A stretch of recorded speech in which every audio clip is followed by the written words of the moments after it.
Have you ever been reported to the police for parking your car 3 inches too far from the curb? I was. I'd just arrived at my grandparents' lakeside cabin, jobless, exhausted, hoping for peace, when the HOA president came storming into my driveway, screaming that I was in violation and calling 911. Her name? Dorothy Mitchell. She wore lavender-like armor, carried a clipboard like a weapon, and ruled this neighborhood like a dictator in heels. But what she didn't know, what changed everything, was that 6 minutes after she called the cops on me, I found a secret buried in the county archives that proved her entire 25-year reign was built on lies. Fake fines, forged signatures, HOA power she never legally had, and the people she'd tormented, they were about to find out the truth. This isn't just a story about a bad neighbor. It's about how a woman weaponized suburban rules, built an empire on the backs of grieving families, and how one sticky note, one forged name, and one whistleblower blew it all to hell. So before you sign your next HOA agreement, you might want to check the signatures. Because Dorothy didn't just fake the rules. She faked the whole system. Like, comment, subscribe. Because this isn't fiction. This happens. And you won't believe what I found buried in the basement of City Hall. I pulled into my grandparents' old lakeside cabin with the kind of exhaustion that sits in your bones. Not the I need a nap kind. The I've seen too much and I'm about to snap kind. 3 months ago, I blew the whistle on my boss for embezzling millions. Guess who lost their job? Not the thieves. So yeah, I needed peace. A reset. A cabin tucked under pines next to a lake where the Wi-Fi sucked just enough to keep my stress offline. That's what I was craving. The minute I stepped out of my Civic, the scent of pine and lake water hit me like therapy. I held a cardboard box, my last tie to that corrupt office, and walked inside. Old wood floors creaked like they remembered me.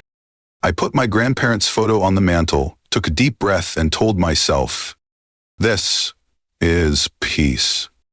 And then, bam, bam, bam. 3 knocks like a battering ram. Not 30 seconds of serenity before someone tried to break the door down. I opened it to find a woman in her 50s, standing military straight in a pastel lavender blazer. She had a measuring tape in one hand and what looked like a leather-bound HOA Bible in the other. Summer heat? Didn't matter.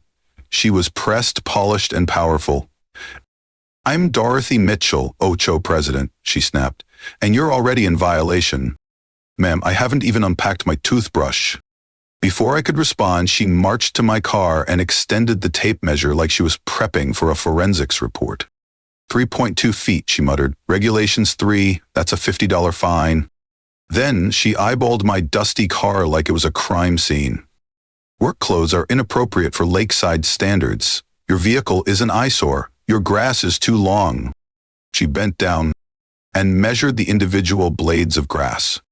3.2 inches. Regulation is 3, another $50.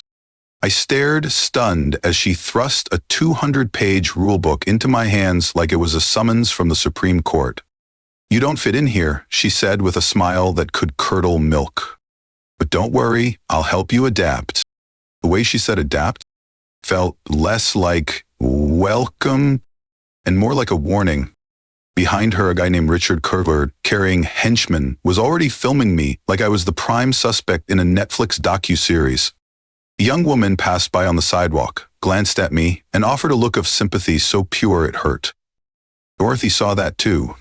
That's Linda. She learned her lesson last year, $500, 0 cents for the wrong flowers.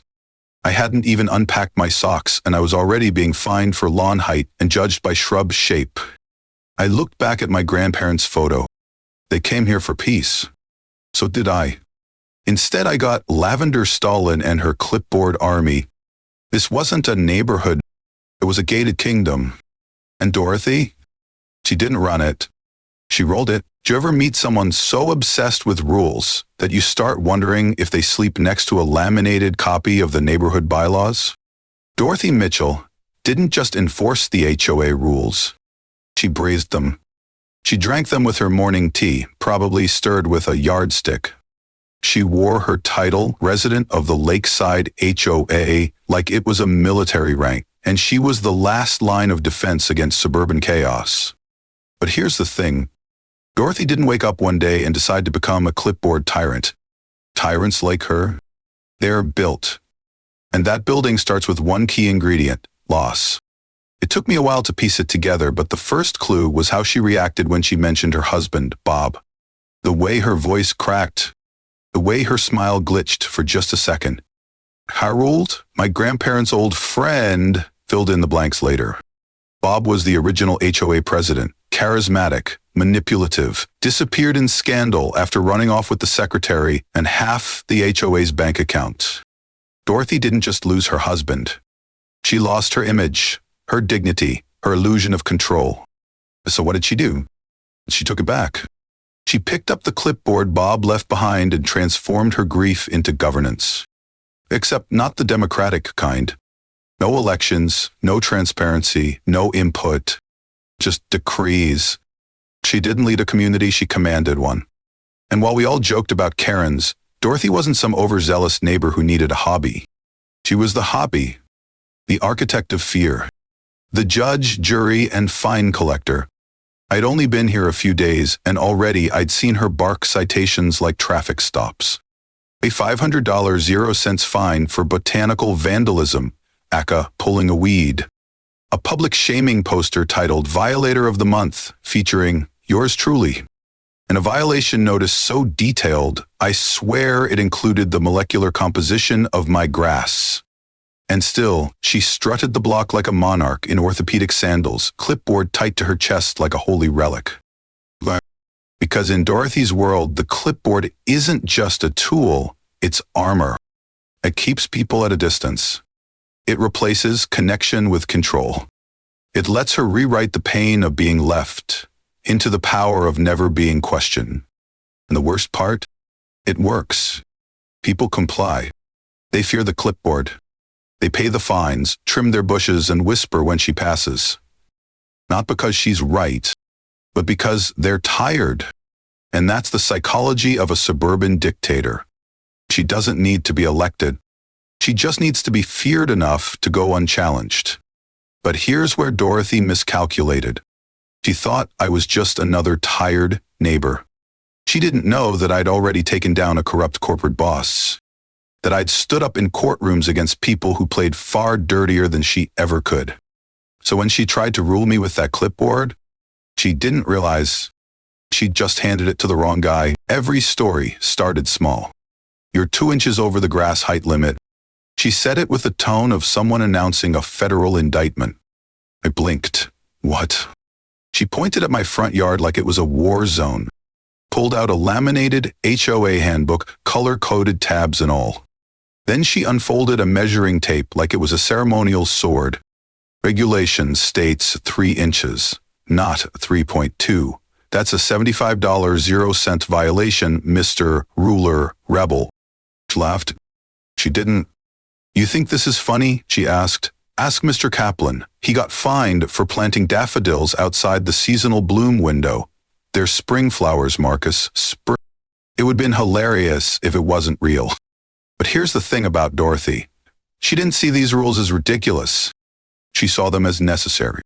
She believed deeply that rules protected the spirit of Lakeside. And anything outside that spirit was a threat. A porch light that flickered. A car that didn't match the neighborhood color palette. A child's toy left on the grass overnight. To Dorothy, these weren't quirks. They were crimes. And I was the new guy who hadn't gotten the memo.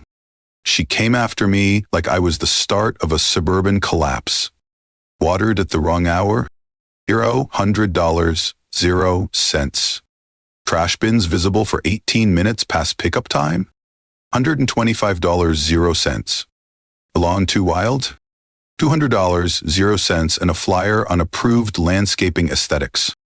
I wasn't living in a neighborhood. I was standing trial every single day for crimes measured in inches and minutes. And the worst part? No one said anything. Because when you've lived under Dorothy's HOA for 15 years, you learn. It's easier to nod, comply, pay the fine, than fight the woman who built a throne out of bylaws. But here's where she miscalculated. I wasn't from here and hadn't been worn down. And I'd spent the last 6 months taking down a corporate CEO for fraud. A rogue HOA president with a passion for lawn height? That was practically recreational. So I played along, nodded politely, collected my violation slips like trading cards. But inside, I was reading, researching, tracking patterns. And I'd just found something in the HOA's original charter that didn't line up with anything she'd been enforcing, but more on that later. Because what Dorothy didn't realize was her obsession with perfect lawns had left a paper trail. And me? I was about to follow it. After collecting violation after violation, I started asking one simple question. Who gave her this power? And nobody had an answer. So I started where all good rebellions begin, at the community mailbox cluster. It was there I ran into Linda Morrison, a night shift nurse with tired eyes, a kind heart, and, apparently, a deep hatred for marigolds. She fined me $500, 0 cents, Linda whispered, for planting the wrong flowers. Wait, seriously. Apparently, HOA Regulation 4.8 forbids visually disruptive color clashing. Marigolds next to petunias, Marcus? Criminal activity. I laughed. She didn't. She posted my name on the bulletin board. Horticultural hazard. I work 12-hour ER shifts. I barely have time to eat, let alone worry about flower feng shui. That's when she dropped the bombshell. I never signed anything agreeing to be part of this HOA. That stopped me cold. What do you mean? I thought everyone here... Nope. When I bought this house 10 years ago, the realtor said it was optional. But 3 months later, Dorothy showed up with a clipboard saying I was automatically grandfathered in and owed back dues.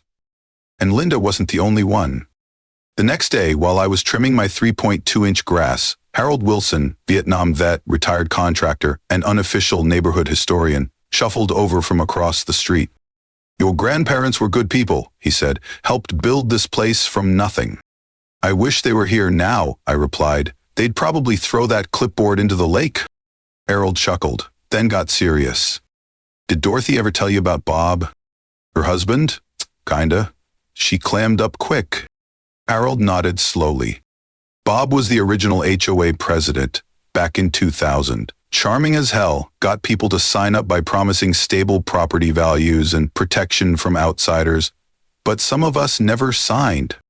Without looking up, he gestured. I didn't. Either did Bill Martinez, the Johnsons, or the Hendersons. We liked our freedom. But one day, Bob claimed he had his 75% and filed with the county.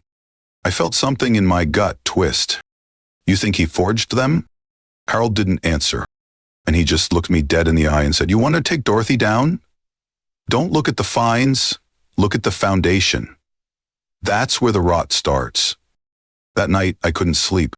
I sat at my kitchen table staring at the old deed my grandparents left me. Then I noticed a sentence in faint typewriter ink. This property shall remain free and independent of any future homeowners associations unless the owner provides explicit written consent. I checked. No consent form, no record, nothing. I wasn't just the target of Dorothy's HOA. I was never in the HOA.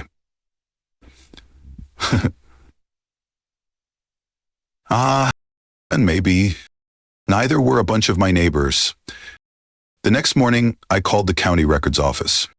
They opened at 8:00 a.m. I was parked outside at 7:45, coffee in hand, adrenaline spiking. Because this wasn't just about fines or lawn measurements anymore. This was about ghost signatures. And if I was right, Dorothy's entire empire was built on names that belonged to the dead.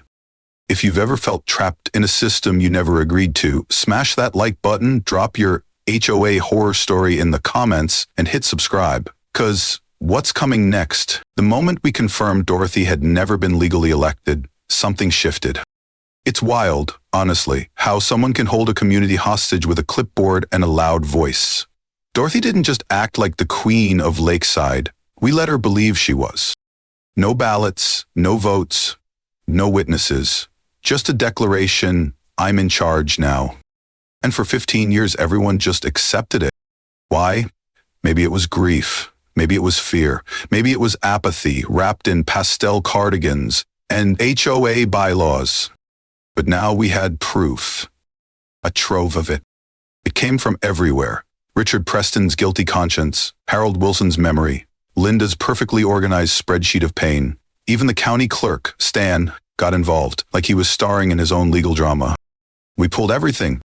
HOA meeting minutes, what little there were, bank records with weird landscaping reimbursements, Richard's secret voice memos from board meetings where Dorothy would open every session with "I've decided" instead of "let's vote." But the smoking gun was a signature page. One original HOA formation document, yellowed, cracked at the edges, and signed by 5 people who, according to public death records, had been dead for years. They physically buried, but somehow still voting to give Dorothy unlimited power over which mailbox flags were too whimsical. The room went still when Linda read out the names. Harold went pale. I actually felt cold sweat on the back of my neck. And that's when I knew. This wasn't just HOA overreach. This was fraud. Full-blown, prosecutable, House of Cards fraud. Dorothy wasn't just a power-hungry busybody. She was sitting atop a forged throne, ruling over a neighborhood that never legally crowned her. So I did what any burned-out whistleblower with a laptop and a righteous grudge would do. I built a presentation. Slides, audio clips, legal citations, death certificates. One resident's note that said Dorothy fined me $300, 0 cents, for having my daughter's tricycle visible from the street. It had a sad drawing of the tricycle on it. That made it the closing slide. And I called a meeting. Not one of Dorothy's creepy community harmony summits. A real meeting. Open to everyone. No agendas. Just truth. The email subject line? Emergency HOA meeting. You're gonna want popcorn.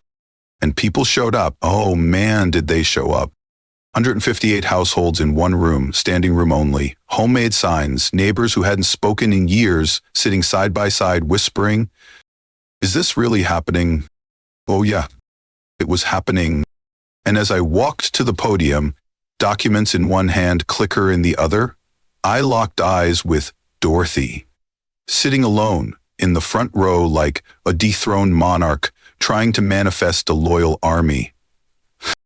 But she had no army, only alive, and I was about to bury it. I didn't expect a standing ovation. Honestly, I was hoping people wouldn't throw tomatoes. But as the final slide faded, Linda's tricycle sketch under the words, "illegally fined $300, 0 cents for joy." Something shifted in that room. You could feel it in the air, like pressure dropping before a storm. The silence was thick, awkward, charged. Then Harold stood up, and he clapped. Slow at first, one beat, then another. Then the room followed like dominoes. 60 years of neighborly politeness colliding with 15 years of pent-up frustration. And there she was, Dorothy Mitchell, sitting dead center, hands clenched in her lap, eyes locked on the screen like if she blinked, the whole thing might vanish. But the truth doesn't blink. She stood up, finally, and spoke. "This is a witch hunt," she said. Her voice wobbled, but the steel in it was still sharp. "I've done nothing wrong. I've protected this community. I've given it order." Someone in the back yelled, "Order doesn't mean oppression, Dorothy." The crowd stirred. Voices rose. Neighbors who'd once silently paid her fines were now standing, sharing their stories, some crying, some laughing through the shock of it all. Janet Palmer spoke first. "In 2012, I was fined for flying a pride flag. Dorothy said it violated visual neutrality. That cost me $200, 0 cents, and my dignity." Then Richard, the board member turned whistleblower, stepped forward. "I enforced rules I now know were never voted on. Dorothy made us believe there was a vote. I apologize to every one of you." Gasps, murmurs. Someone near the front cursed under their breath. I kept quiet, because the room didn't need me anymore. The neighborhood had found its voice. Davis, the lawyer, appeared on screen via Zoom like the final witness in a courtroom drama. Based on the evidence presented, he said, your HOA is operating illegally. You have full legal grounds to dissolve it immediately, seek restitution, and pursue criminal charges if you wish. Dorothy paled.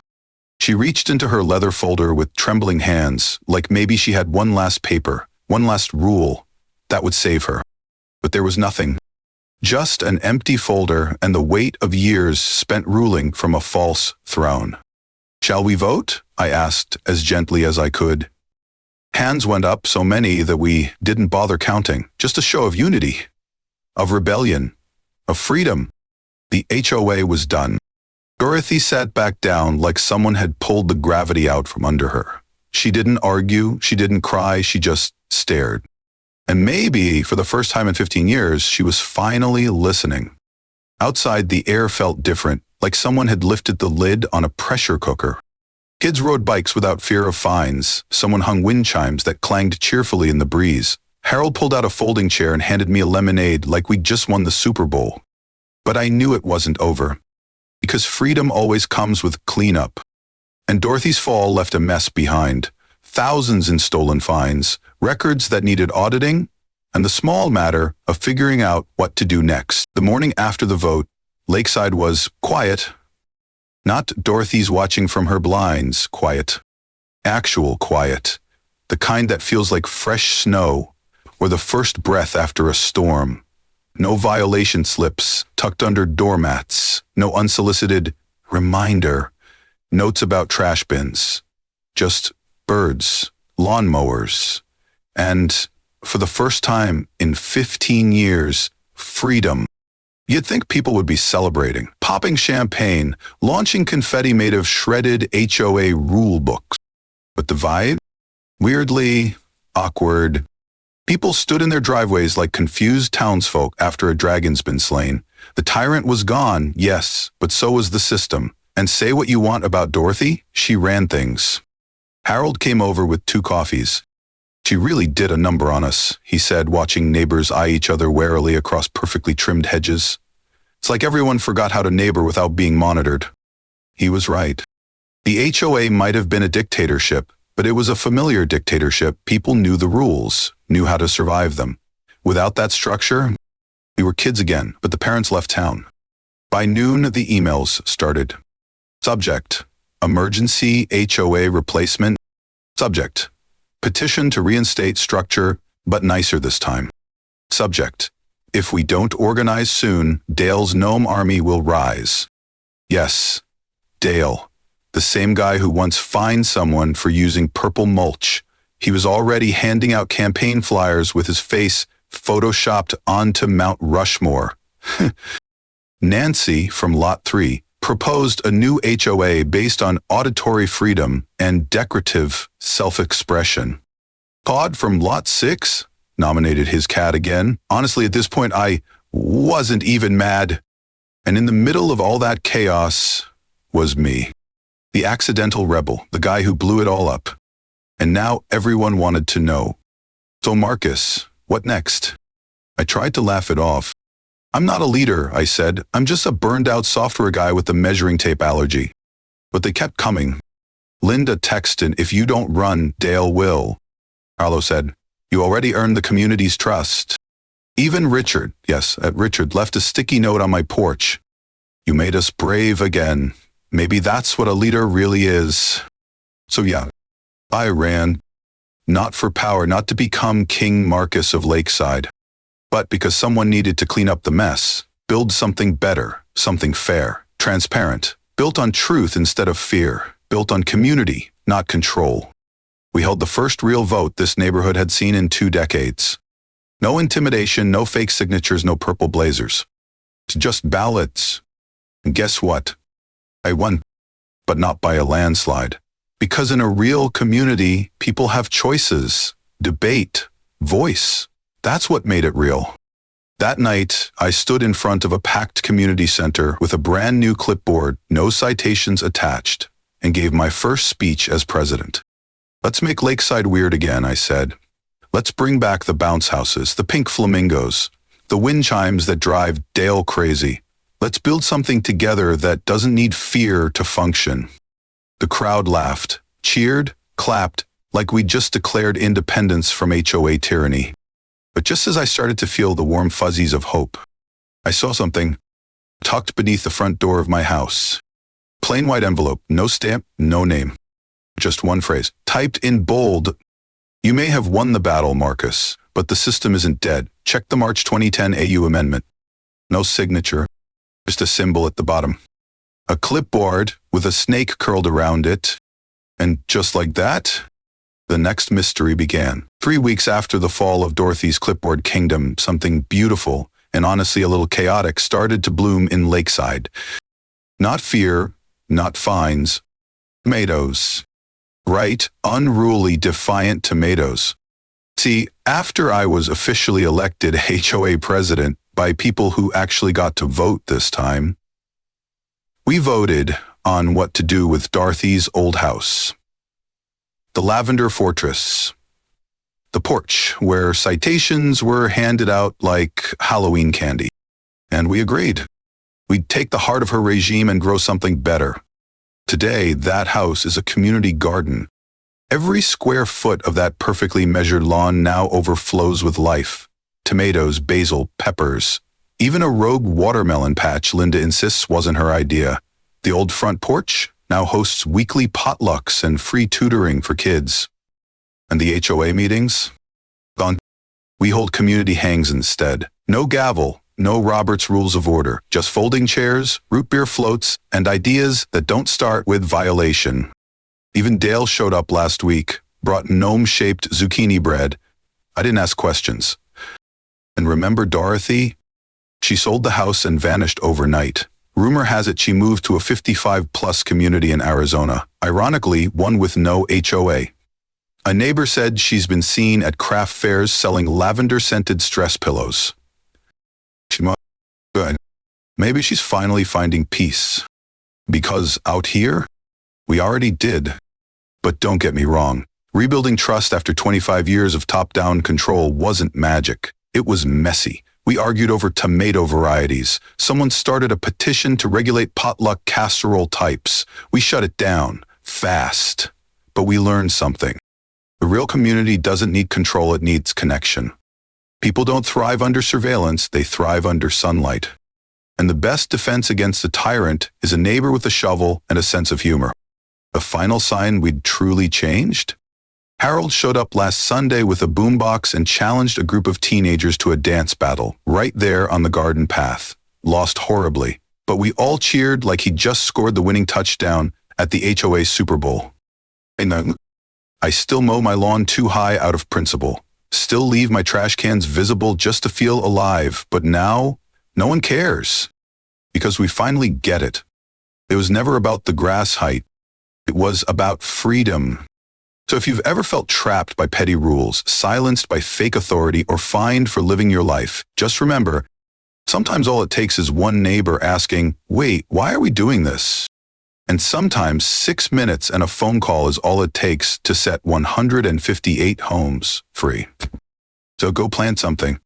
And if you liked this story, hit that like button, drop your wildest HOA tale in the comments, and subscribe, because we've got plenty more stories where this came from. No fines, no clipboards, just truth. And maybe a few tomatoes.